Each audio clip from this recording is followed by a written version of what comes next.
Have you ever dreamt of, really pursuing a passion project, something with a close group of friends, maybe?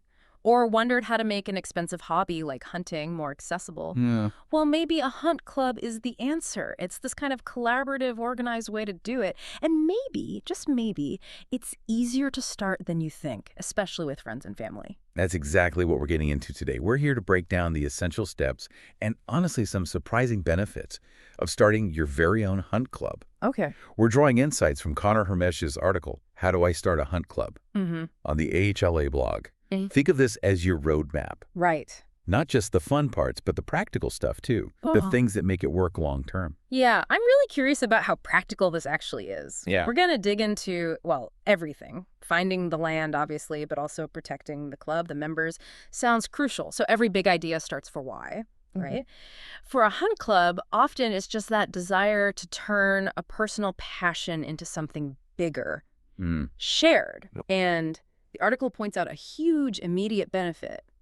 The money side, splitting costs for land, whether you lease or buy. That makes it way more possible than going it alone. It really does. It's not just about affordability, though. It builds this shared investment. Yeah, like a community thing. Exactly. And it's interesting, the article makes a clear distinction between a hunt club and just a hunting lease. Oh, okay, what's the difference there? Well, a hunt club is usually more formal. It's a members-only organization. People pay dues, often mixes hunting with social stuff too, represents shared interests, gives exclusive access. It's about building that structured community. So, more than just sharing the land access, it's like an identity. Precisely. Whereas a hunting lease, that's often simpler. A group pools money just to lease private land for their own hunting. Gotcha. And with a lease, typically, property and wildlife management responsibilities fall on all the members. It's more focused on the land access itself. We'll share resources, sure, but the club implies something more formal, social, maybe a bit more exclusive. Okay, that makes sense. So you got the passion, the idea, but then comes the big one. Yeah. Where do you actually do this? You need land. Absolutely. Number one requirement, as the source says. And you've basically got two routes.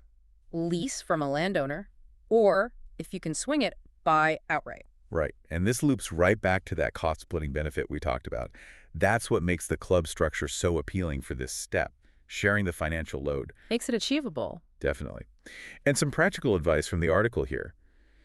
Try to have a rough idea of how many hunters you'll have and how much land you realistically need. The sizing question. Yeah, it's a balancing act. You want enough space for now and the near future, right? So Yeah. people aren't tripping over each other. Uh-huh. But not so much land that it becomes a burden, financially or just to manage. Okay. Finding that sweet spot is key for sustainability. Okay, land secured, or at least a plan for it.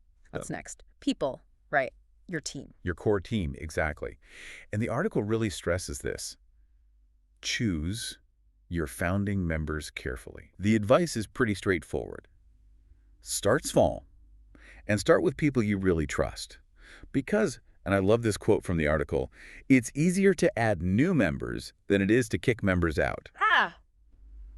Okay, that's some real-world wisdom right there. Start with the solid core. Absolutely. It affects the whole dynamic long term. And beyond just picking those first folks, the article suggests talking early on about how you'll add future members. Like setting the rules for growth. Yeah, basically. Yeah. Discuss the parameters, the process. You don't need every detail hammered out on day one, but having that conversation among the founders, it sets the tone for how the club grows and keeps its, character. So you've got land, you've got your initial members. Now you need some structure, I guess.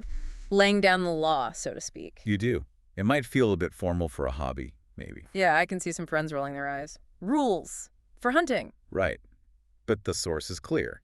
You need defined rules, bylaws, whatever you call them, and regular meetings. Without that structure, things can get messy fast. No clear direction, maybe disagreements fester. Okay, so it prevents chaos. Makes sense. Exactly. Think of it like the rules of a game. Yeah. Keeps everyone on the same page. The article emphasizes setting up rules everyone agrees to follow and holding regular meetings, especially before big events or the main season kicks off.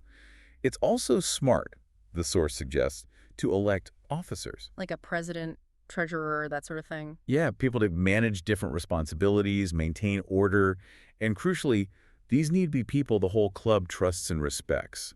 It helps avoid those small arguments turning into big problems. Okay, structure's important. Now, here's something from the article that kind of jumped out at me. Treat your hunt club like a business. Yes, That one surprises people sometimes, but it's vital. What does that mean, practically? It means things like agreeing on a club name, having clear leadership roles like we just discussed, and this is important, keeping good records. Meeting minutes, decisions, finances, everything. Seems like a lot for a hobby club. It might seem like it, but it's about longevity, professionalism, even on a small scale. Okay. And the financial side is huge here. Right, the money. You absolutely need to understand your overhead.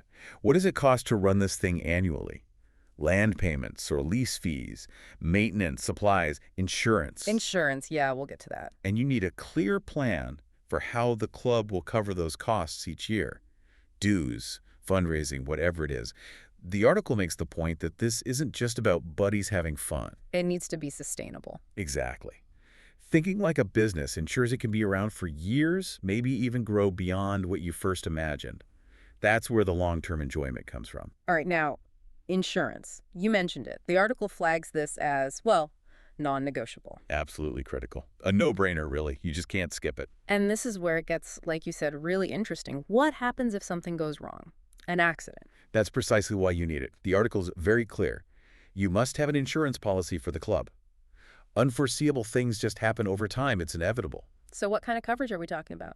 The source gives examples, mentioning the American Hunting Lease Association, HLA, as a provider. Their policies often have, like, $1 million in coverage, maybe $2 million for an upgraded option. And crucially, often with no deductible. Wow, okay. No deductible is big. It is. And look for specific things. Member-to-member coverage. That's huge for internal harmony if, heaven forbid, one member accidentally injures another. Oof, yeah, didn't think of that. Guest liability coverage, too. What if you invite a friend out and they get hurt? Right. Good policies cover every hunter listed on the lease.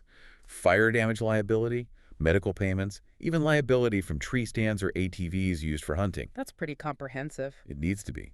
As the article warns, skipping insurance could totally ruin the club after just one accident. It protects the finances, sure, but also the relationships. That's priceless. Huge peace of mind, definitely. Okay, so we're insured, we're organized. What else? The article mentions not having to go it totally alone, seeking outside help. Yeah, that's another good point. Check with your state's Department of Natural Resources, the DNR, or Fish and Wildlife agencies. What can they offer? Sometimes there might be grants or other support available, maybe funds to help with habitat improvement or conservation efforts on your land. Oh, interesting. So support, but maybe with strings attached. Often, yeah. The article notes that this kind of support usually comes with stipulations, rules you'd need to follow, frequently tied to specific conservation practices the state wants to promote. But could be worth it.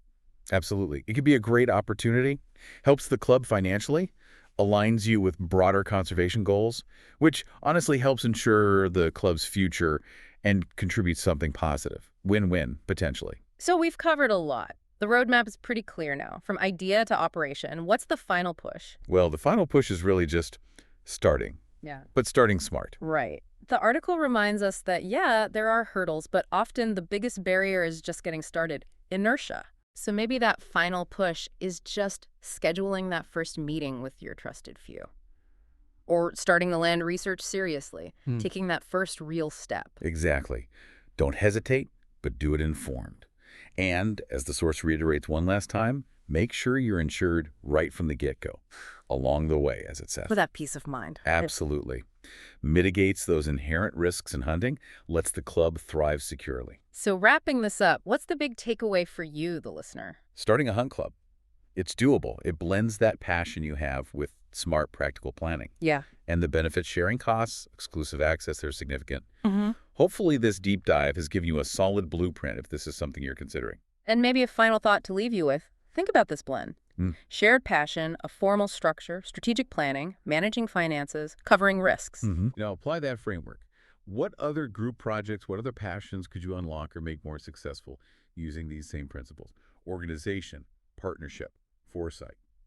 It's a powerful model, really, for almost any collaborative effort. Something to think about.